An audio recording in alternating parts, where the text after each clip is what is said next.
person did offer the young child $1. Also, the BUT's AVP weighing in on the national exam results. The Bahamas Tonight, the Northern Edition, starts now. This is the Bahamas Tonight, Northern Edition.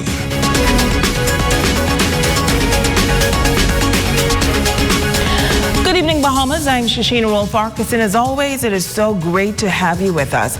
Call it a case of stranger danger. Police on Grand Bahama launching an investigation into reports of a man lurking around a local primary school trying to lure a child into his car with money. Here's the report. It was a scary afternoon for a 5th grade student who was approached by a strange man. That man telling that child right here in Walter Parker School that he came to pick her up. When that didn't work, he suggested that he would give her $1. As he tried to lure that child into his vehicle, she refused. Superintendent of Police and Press Liaison Officer Teresita Pinder says from officers got the news, they aggressively pursued the case. She notes that while this perpetrator tried to lure the child into a vehicle, the little girl did not give in. Person did offer the young child $1. So money was a part of the luring, trying to get her to come into the vehicle, come closer to the vehicle. We know that the child was smart enough that she wasn't close up to the vehicle. She asked him who sent him, couldn't answer, and she went back to where she was. Thankfully, when her guardian came to pick her up, she told this person what happened. They went back to the school and they told the principal or the vice principal as to what happened. That was when police was called in. Luckily, the 5th grader was left unharmed and untouched. Superintendent Pinder adds that once officers arrived at Walter Parker Primary, the suspect's vehicle was no longer on the premises. However, the young child was able to give a description. The young child described the male in the vehicle as bright in complexion with a beard. He wasn't old, he wasn't young, so he's described as middle-aged, and he has an afro. That's the only description we have of this person at this time. But what description we have of the vehicle is, it may have been a silver cobalt. That is as much as we have at this time. Officers from the criminal investigation are presently investigating this matter. Parents at the local school were in shock, but many say this is why it is important to talk to your children about stranger danger. Stay where I tell them to stay, and to stay with their peers or their classmates or cousins and family members, and don't leave unless you get authorization from me or your mommy. If I don't give them an authorize to pick them up, then don't go. I saw the notice on WhatsApp. I just saw it today. Is that concerning to you? Yes, it is.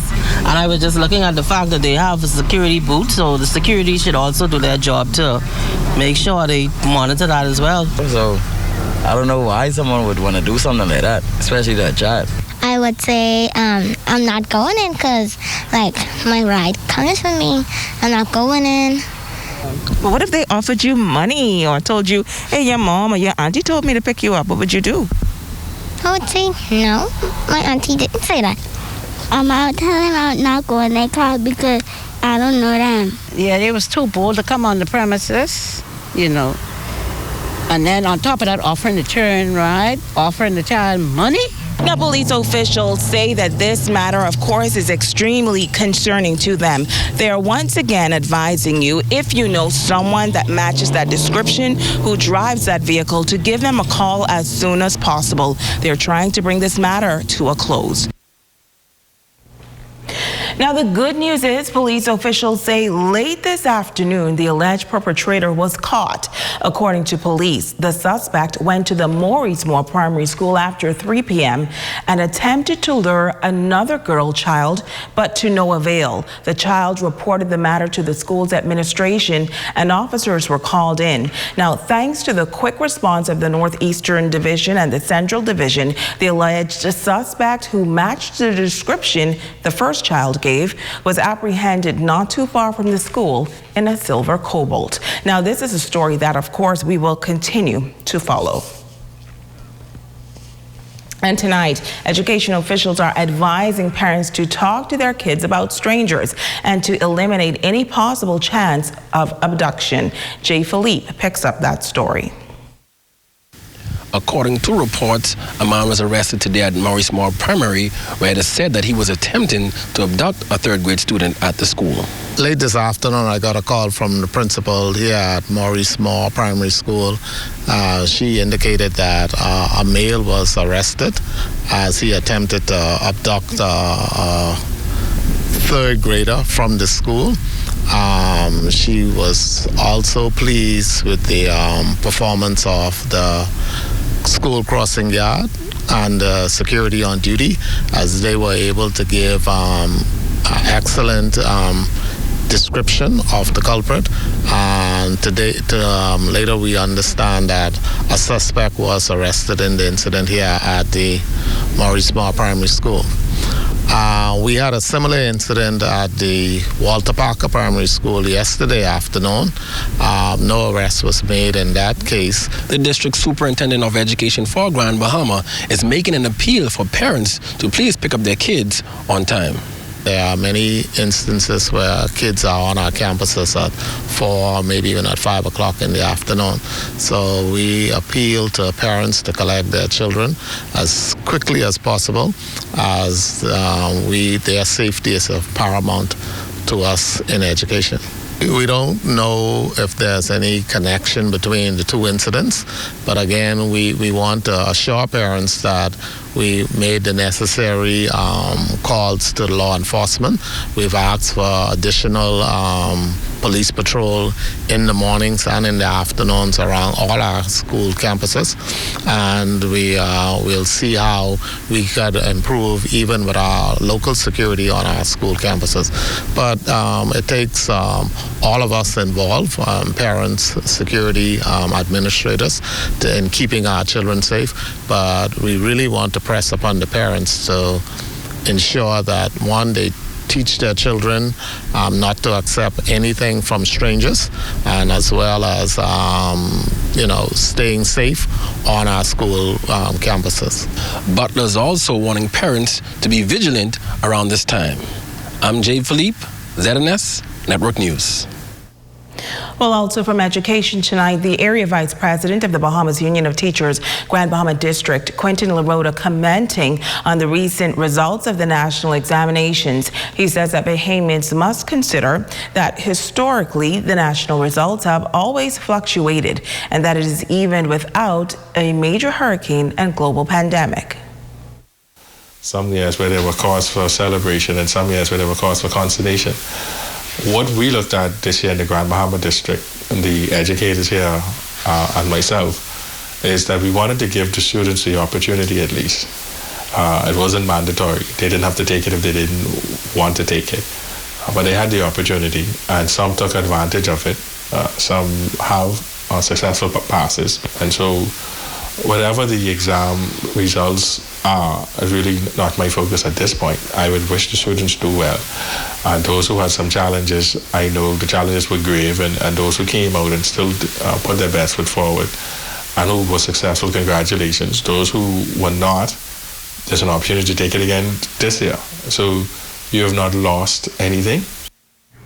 LaRota adds that persons should consider the circumstances under which students sat these exams. He says that this year the main focus was simply giving students the opportunity to sit the exams if they so chose to. I thank the educators who facilitated the exercise, and those kids that were successful, I'm sure that they're happy. And those who were not, they have an experience of the exam, so they should be better prepared when this year time comes around. Now, LaRota adds that persons should consider the circumstances once again under which these students had to sit these exams. Switching gears now, a nonprofit organization across the world have had to increase the level of assistance provided due to the economic challenges brought on by the COVID-19 pandemic. In this report, an official at the Salvation Army is giving an overview of 2020 and sharing plans for 2021. Jamila Mizik has this report. 2020 had its share of challenges, but here in Grants, Bahama, Major Hendrik Sumter says the Salvation Army has continued to do its part to assist residents. Immediately after the first shutdown, we decided, the Salvation Army here on this island, decided that we needed to have to do something. So we started immediately a few days after. We started to put in place a voucher system where individuals were able to receive a voucher from us so that they can at least go somewhere and shop and get some food. He says last year there was an increase in the number of persons in need of assistance. We are glad to help those individuals, those households. And that took us into the National Food Distribution Task Force and the efforts that they put forth. We were able to assist in the distribution of those vouchers. And to this day, the households are still feeling the effect of the pandemic and the shutdown that occurred last year. We've seen an increase over last year, and the increase of seniors applying for a food voucher or a food parcel. We've just got off Christmas. We've had an increase of around a good 30% increase over last year, over the year before, 2019. In our Christmas assistance that involves strictly vouchers where the household can go and buy food and prepare their own Christmas meal. And we will continue serving the community as far as food is concerned. Major Sumter says the pandemic has changed their daily operations, but they're following the safety protocols.